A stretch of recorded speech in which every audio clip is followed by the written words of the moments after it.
Hi guys, so today we'll learn about the superior vena cava.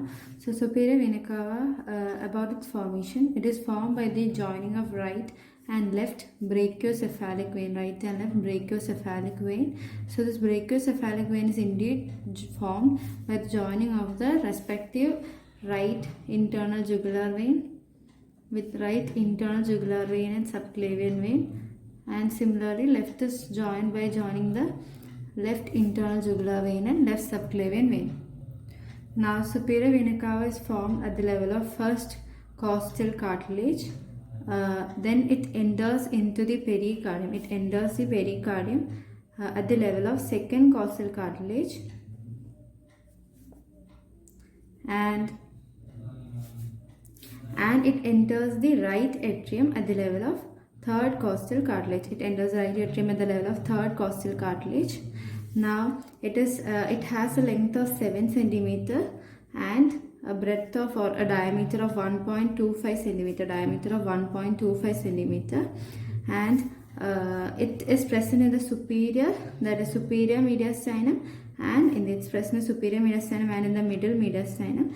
That is, in the superior mediastinum we can see the extra pericardial part, that is the part outside the heart. Extra pericardial part can be seen in the superior mediastinum and is also seen in the middle mediastinum. Now coming to the relations of the superior vena cava. So I will draw a rough diagram. So this is our superior vena cava. So the structures in front, that is anterior to the superior vena cava, it includes the border of the right lung and pleura. That is, this is our right lung, and this is the pleura. So it includes the right lung and pleura. Then we have the internal thoracic vessels. So these two comes anterior to the superior vena cava. So this is our superior vena cava, and this is the right lung and pleura, and this is the internal thoracic vessels. Now coming to the posterior side. In the posterior side, so before that we will discuss the to the left. To the left we have the pulmonary aorta. To the left we have the pulmonary aorta, and we have the pulmonary trunk. So the pulmonary trunk, it divides into right and left pulmonary artery. So to the left we have the aorta, that is ascending aorta, and the pulmonary trunk.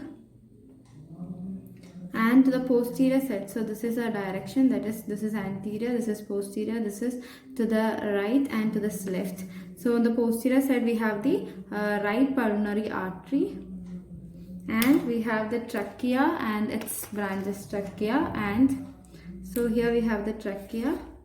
Also here we can see the pulmonary bronchus, that is right pulmonary bronchus. This is right pulmonary artery, and this is right pulmonary bronchus. So these two things can be seen on the posterior side. Now on to the left we have the right phrenic nerve, and pericardiophrenik vessels. So this is the right phrenic nerve, and this is pericardiophrenik vessels. So once more we will discuss the relation. This is superior vena cava. To the anterior we have the right lung and pleura and the internal thoracic vessels. On the posterior side we have the right pulmonary artery and the right pulmonary bronchus. On to the left we have the ascending aorta and the pulmonary trunk, and to the right phrenic nerve and pericardiophrenik vessels. So that's about the relation of the superior vena cava. Now about the tributaries. So tributaries, it is formed by the superior vena cava is formed by the right and left brachiocephalic vein. So right and left brachiocephalic vein is one of its tributaries. Then we have the ascigus vein, and the third tributary is mediastinal and pericardinal veins. Two sides. So there are two sides for the obstruction of superior vena cava. One above the opening of ascigus vein, the other one is below the opening of ascigus vein. So if the obstruction is above the opening of ascigus vein, then blood is shunted to the right atrium through the ascigus vein.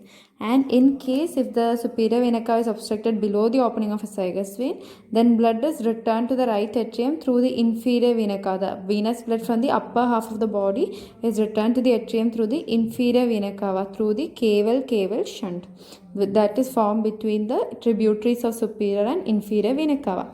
So that's about the clinical correlation of superior vena cava, and superior vena cava is a university question. So thank you.